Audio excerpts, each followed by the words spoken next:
ஜோதிடத்தின் பரிணாம வளர்ச்சி ALP ஜோதிடம். இதை படிங்க, உங்க வாழ்க்கை உங்க கையில. நிறைய வீடுகளில் திருமணம் அப்படின்னு வரும்போது தான் நிறைய கருத்து வேறுபாடுகள், மாப்பிள்ளையை எப்படி தேர்ந்தெடுக்கிறது, ஒரு பொண்ணை எப்படி தேர்ந்தெடுக்கிறது அப்படிங்கிற விஷயத்தில் முதல்ல அப்பா அம்மாவுக்கே நிறைய முரண்பாடுகள் இருக்குது. இதை தாண்டி அந்த கல்யாணம் பண்ண போகிற அந்த பையனுக்கோ அந்த பொண்ணுக்கோ அவங்களுக்கும் ஒரு சில எதிர்பார்ப்புகள்லாம் இருக்குது. இதெல்லாம் நீங்கள் எப்படி சார் பார்க்குறீங்க? இது நம்ம அட்வான்ஸ் கிளாஸில் நான் ரெகுலராக பேசுகிறேன் இந்த டாப்பிக்கு. அது ஃபுல்லாகவே இங்கே பேச முடியாதனாலும் ஓரளவுக்காக நம்ம இங்கே பேசணும்னு நினைக்கிறேன்.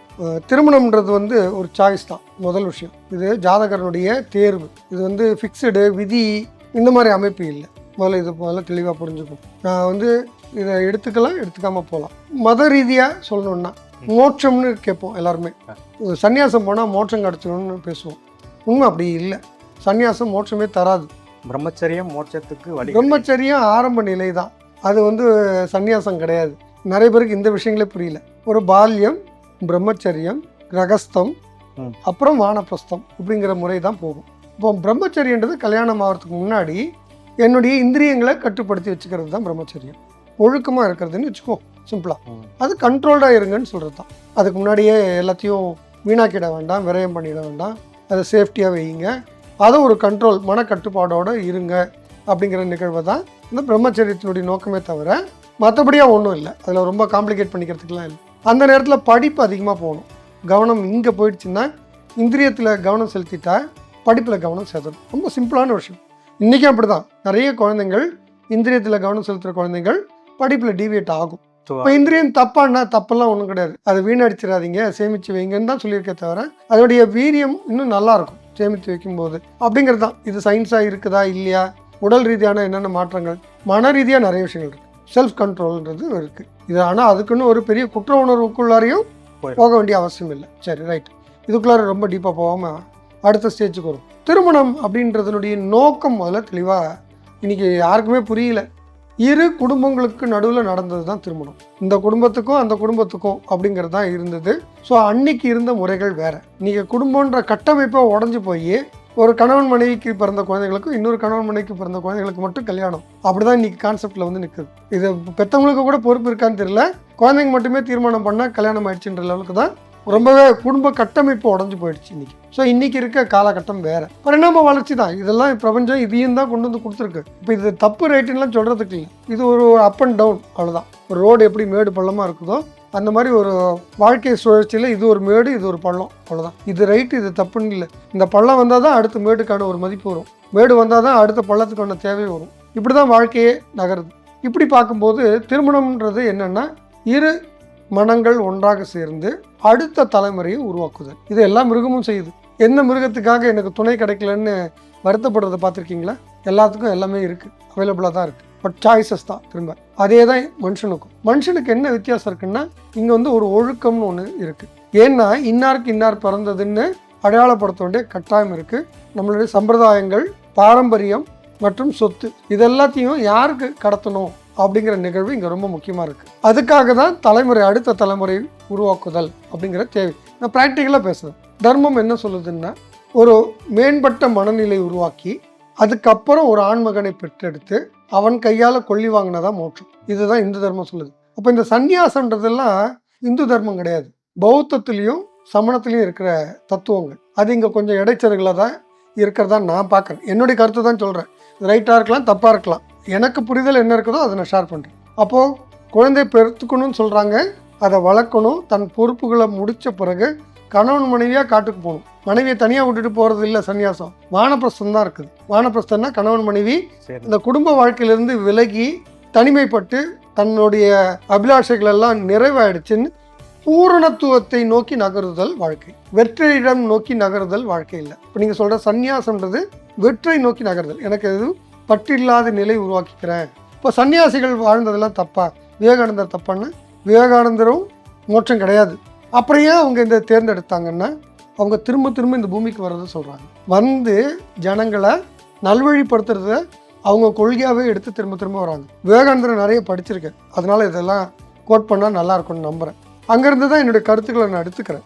வந்துட்டியான்னு கேட்குறாரு விவேகானந்தரை பார்த்தோன்னே ராமகிருஷ்ணர். என்ன வந்துட்டியான்னு கேட்குறீங்க, என்ன நான் இவ்வளோ நாளாக உனக்கு கூப்பிட்டு இருக்கேன் தெரியுமா அப்படின்றாரு. நீ யார் தெரியுமா, உனக்கு தெரியாது, நான் சொல்கிறேன். இந்த சப்த ரிஷி மண்டலத்தில் இருக்க ஒரு ரிஷி, நீ உன்னை நான் அங்கேருந்து நான் வர வச்சிருக்கேன், நான் இவ்வளோ நாளாச்சா உனக்கு என்னை வந்து பார்க்கறதுக்கு அப்படின்னு கேட்குறாரு. இதுதான் அந்த குரு சிஷ்யன் உறவு ஆமா. அப்படிங்கிறது. இப்போ ராமகிருஷ்ணர் கூட கல்யாணம் தான் பண்ணிக்கிட்டார். சரியா, கல்யாணம்ன்றது ஒன்றும் தப்பான விஷயமோ, நெகட்டிவான ஒரு இம்பேக்ட் எல்லாம் கிரியேட் பண்ணி குற்ற உணர்வுகளை அதிகப்படுத்துகிற ஒரு நிகழ்வாக நகர்ந்து போகிறது தான் குழப்பங்களே. இது இயல்பு. கல்யாணம் பண்ணிக்கிறதும் இச்சைகளும் இயல்புகள் தான், அது ஒன்றும் தவறான விஷயம் இல்லை. குழந்தைங்க கிட்ட வளர்க்கும் போது இது தவறுன்னு சொல்லிடக்கூடாது. என்ன சொல்லணும் குழந்தைங்க கிட்ட வளர்க்கும் போதுன்னா, இது இயல்பாகவே தெரிஞ்சுக்க போகிற அந்தந்த நேரம் வரும்போது இதில் அதிகம் கவனம் செலுத்திடாதன்னு சொன்னால் போதும். கண்டிப்பாக நெக்லெக்ட் பண்ண சொல்லணுமே தவிர தப்புன்னு சொல்லிடக்கூடாது. இதெல்லாம் ஒரு மேட்ரா, இதுக்கு போய் அதுக்கு பெரிய கவனம் செலுத்திக்கிட்டு இருக்க, அது ஒன்றும் அவ்வளோ முக்கியத்துவம் இல்லை, தானாக தெரிய போகிற விஷயத்த நீ ஏன் தேடிட்டு இருக்க அப்படின்னு சொன்னால் போதும். குழந்தைங்க ஆணாக இருக்கட்டும் பெண்ணாக இருக்கட்டும் இது போதுமானதாக இருக்கும்னு நான் நம்புகிறேன். ஏன்னா நிறைய நேரத்தில் இது தவறுன்ற பதிவை கொடுத்துட்டாலும் அந்த குழந்தைங்களும் கஷ்டப்படுறதை பார்க்க. கண்டிப்பாக சார். கல்யாணத்துக்கு அப்புறம் இருக்க சிக்கல்கள் நிறைய இருக்குது. சரி, கல்யாணம்னுடைய நோக்கம் அடுத்த தலைமுறை. சுகி சிவம் ஐயாவுடைய கருத்துக்கள் நிறைய கேட்பேன், அதில் சொல்கிற இந்த கருத்தை இங்கே சொல்கிறேன். ஒரு கரு உருவாகும் போது அது ஆணும் இல்லை பெண்ணும் இல்லை. அது குறிப்பிட்ட வாரங்கள் கடந்த பிறகு தான் ஆண் என்று முடிவெடுத்தால் தன் பெண் தன்மையை இழக்குது, தான் பெண் என்று முடிவெடுத்தால் ஆண் தன்மையை இழக்குது. இது குறிப்பிட்ட 10 பருவம் வர்ற வரைக்கும் அது பெண் என்ன ஆண் என்னன்னு வித்தியாசம் தெரியாது. குறிப்பிட்ட வயசு வந்த உடனே தான் பெண்ணுன்னு உணர்ந்த உடனே தான் இழந்ததை தேடுகிறது. தான் ஆண் தன்மையை இழந்துட்டோம் இல்லையா, அதை தேடுது. பெண்ணை இழந்துட்டவங்க பெண்ணை தேடுது. இதுதான் இனக்கவர்ச்சின்னு சொல்கிறாங்க. ரொம்ப அழகாக இருக்குது. அப்போது நான் ஒரு அரைகுறை, இன்னொரு அரைகுறை சேர்ந்து முழுமை பெறுதல் திருமணம் அப்படின்னு புரிஞ்சுக்கணும். இன்றைக்கி என்ன புரிதல் இருக்குன்னா, நான் ஒரு முழுமையான ஆள், என் பார்ட்னர் ஒரு முழுமையான ஆள், 2 முழுமையான ஆள் சேர்றது திருமணம்னு புரிஞ்சுக்கணும். இங்கே தான் நிறைய கோளாறுகள் இருக்கிறத பார்க்கணும். நான் இன்கம்ப்ளீட்டாக இருக்கேன், என்னை கம்ப்ளீட் பண்ணுறதுக்கு என் பார்ட்னர் தேவை. ஸோ நான் செப்பரேட்டாக நான் கம்ப்ளீட்டாக கிடையாது. இப்போ கல்யாணம் ஆகாதவர் மோட்சம் எப்படி வரும், முழுமைன்றது எங்கே வரும்? நான் சொல்கிற கோணம் புரியுதுங்களா? புரியுது. நீங்கள் கல்யாணமாகி பிரிஞ்சிருந்தவங்களை கேட்டிங்கன்னா இது நல்லாவே அனுபவிச்சிருப்பாங்க. உண்மையிலேயே எதுவுமே நகர்த்த முடியாத ஒரு காலகட்டத்தில் கணவன் மனைவி 2 பேரும் பிரிஞ்சிருக்காங்க. நான் தனியாக இருந்தேன்னா நல்லா இருப்பேன்னு நினச்சிருப்பாங்க. பிரிஞ்ச பிறகு இருக்க சூழ்நிலை பார்த்தீங்கன்னா ஒன்றுமே செய்ய முடியாத ஒரு வெற்றிடத்தில் நிற்கிற மாதிரி ஒரு உணர்வு கிடைக்கும். கண்டிப்பாக நானும் வந்து கேட்டிருக்கேன். சண்டை போடுறது பிடிக்கலன்னு நினச்சிட்டு இருப்பாங்க. உண்மையே சண்டை போடுறது தான் அங்கே. அந்த சண்டை போடுறது பிடிக்கல அப்படின்னு சொல்லிட்டு பிரிஞ்சு போயிட்டு திரும்ப சண்டை போட முடியலையே அப்படின்னு வருத்தப்படுறதும் உண்டு. ஆம், இது பரவாயில்லையே, சண்டை போட்டாலும் எனக்கு நல்லது தானே நடந்தது, கம்ப்ளீட் தானே பண்ணிட்டு இருந்தாங்க அப்படின் போது அந்த பிரிவை சம்டைம்ஸ் நிறைய விஷயங்களை புரிய வைக்கும். சரி, இப்போ இவங்க சேர்றதுனுடைய நோக்கம் ஒருத்தருக்கு ஒருத்தர் கம்ப்ளீட் பண்ணுறது தவிர ஒருத்தருக்கு ஒருத்தர் கம்பீட் பண்ணக்கூடாது. கண்டிப்பாக போட்டியாக இருக்குது. இன்றைக்கி ஆக்சுவலாக நீ எவ்வளோ சம்பாதிக்கிற, நான் அதுக்கு சமமாக சம்பாதிக்கிறேன், நான் அதை விட ஜாஸ்தி சம்பாதிக்கிறேன், நான் அதை விட கம்மியாக சம்பாதிக்கிறேன், இந்த உணர்வு முதல்ல வரக்கூடாது திருமண வாழ்க்கையில். பணம் அப்படிங்கிறது கட்டாயமாக இன்றைக்கி தேவை, 2 பேரும் சம்பாதிக்க வேண்டிய அவசியம் கூட இன்றைக்கி இருக்குது. அப்போ பணம் எப்படி இருக்கணும்னா, ஒருத்தர் சம்பாதிக்கிறது பத்தாதுங்கிறதுனால 2வது ஆள் பற்றாக்குறையை பூர்த்தி பண்ணுறதுக்காக இன்னொருத்தர் சம்பாதிக்கிறாங்க. இது ஆண் பெண் பேதத்தை நான் சொல்லலை. அப்போது யாருக்காக சம்பாதிக்கிறோன்னா, எனக்காக நான் சம்பாதிக்கிறேன், உனக்காக நீ சம்பாதிக்கிறேன்றது இல்லை. இங்கே குடும்பத்திற்காக சம்பாதிக்கிறோம் அப்படிங்கிறது தான் இங்கே இருக்கிற நிகழ்வு. இப்போ இந்த குடும்பத்திற்காக வருமானம்னு வந்தால் அவங்களுடைய இலக்கு ஒன்றாயிடுது. கண்டிப்பாக சார். 2 பேருடைய இலக்கு ஒன்றாகும்போது அவங்களுக்குள்ளார ஒருத்தருக்கு ஒருத்தர் அனுசரிக்கக்கூடிய தன்மை, நீ ஏதாவது லேக் ஆனால் அதை நான் கம்ப்ளீட் பண்ணுறேன், நான் ஏதாவது லேக் ஆனால் நீ கம்ப்ளீட் பண்ணுறேன்னு அந்த முழுமை நிறைவு அங்கே வரும்போது அந்த இல்லறம் நல்லாயிருக்கும். ஒருத்தர் படித்தவர் ஒருத்தர் படிக்காதவர், படித்தவர் படிக்காதவரை பேக்கப் பண்ணணும். கண்டிப்பாக படிக்காதவர் படித்தவங்களுக்கு மற்ற விஷயங்களில் பேக்கப் பண்ணணும். அங்கே என்ன வேக்கம் இருக்குதோ அதை ஃபில் பண்ணுறது, இங்கே என்ன வேக்கம் இருக்கோ அதை அவங்க ஃபில் பண்ணும்போது தான், அதனால தான் பேக் போன்னு சொல்கிறாங்க. கண்டிப்பாக சார். இந்த 7ஆம் பாவகம் முதுகெலும்புன்னு சொல்கிறோம். ஆணுக்கு மனைவி தான் முதுகெலும்பு, பெண்ணுக்கு கணவர் தான் முதுகெலும்பு. இந்த முதுகெலும்புகிட்டே சண்டை போடுவோமா, அப்படி தான் நிறைய நேரத்தில் பண்ணிக்கிறோம். இது அந்த உணர்தல் எப்படி வரணும்னா பேரண்ட்ஸ் மூலிமா தான் வரணும். குழந்தைங்க முன்னாடி நடந்து காட்டணும். தாய் தந்தையருக்கு தான் முதல்ல தெளிவு வேணும். நீங்கள் ஒன்று டீச் பண்ணணும், டீச் பண்ணுற இடத்துல குழந்தைங்க இல்லை. இப்போ நான் ஒன்று சொல்கிறேன், இப்போ செய்யுங்க. இந்த கை எப்படி நீட்டுங்களேன், நீட்டலாம். இது உங்கள் மூக்கை தொடுங்க. இப்போ நான் கண்ணத்தை தானே தொட்டேன், ஆனால் நான் மூக்கை தொட்டேன், நீங்கள் மூக்கை தொடுங்கன்னு சொன்னேன். ஆனால் ஒரு நிமிஷம் யோசிச்சு நான் சொன்னதை செய்யணுன்றதுக்காக செஞ்சீங்க. நீங்கள் சொல்கிறத செய்ய மாட்டாங்க, நீங்கள் செய்கிறத செய்வாங்க ஜனங்க. ஆமாம், நீங்கள் சொன்னது கரெக்டு தான் சார். ஏன்னா அந்த குழந்தைகள் வந்து நம்ம என்ன செய்கிறோமோ அதை தான் பார்த்துக்கிறாங்க, அது அவங்க மனசில் பதியும். அதை தான் நடைமுறைக்கு கொண்டு வருவாங்க. இப்போ நீங்கள் நடந்து காட்டுறது உங்கள் குழந்தைங்களுக்காக செய்கிறீங்கன்றது புரிதல் இருந்தால் நீங்கள் எதுவுமே சொல்ல வேண்டாம். உங்கள் நடத்தையில் உங்கள் குழந்தைங்க நிறைய கற்றுக்கும். நீங்கள் பொய் சொல்கிறீங்களா 4 பேர் முன்னாடி, அதை குழந்தை பார்த்துட்டு இருக்கு. நீங்கள் உண்மை சொல்கிறீங்களா, ஃபேஸ் பண்ணுறீங்களா ப்ராப்ளம்ங்கள, அது உங்கள் பெருமை இன்னும் ஜாஸ்தியாக இருக்கும் குழந்தைகிட்ட. பொய் சொல்லி ஹேண்டில் பண்ணுறீங்களா, ரொம்ப ஸ்மார்ட்டுன்னு நம்பும் அந்த குழந்தை. ஸோ நீங்கள் தான் செட் பண்ணுறீங்க குழந்தைங்களுக்கு எப்படி இருக்கணுன்றது.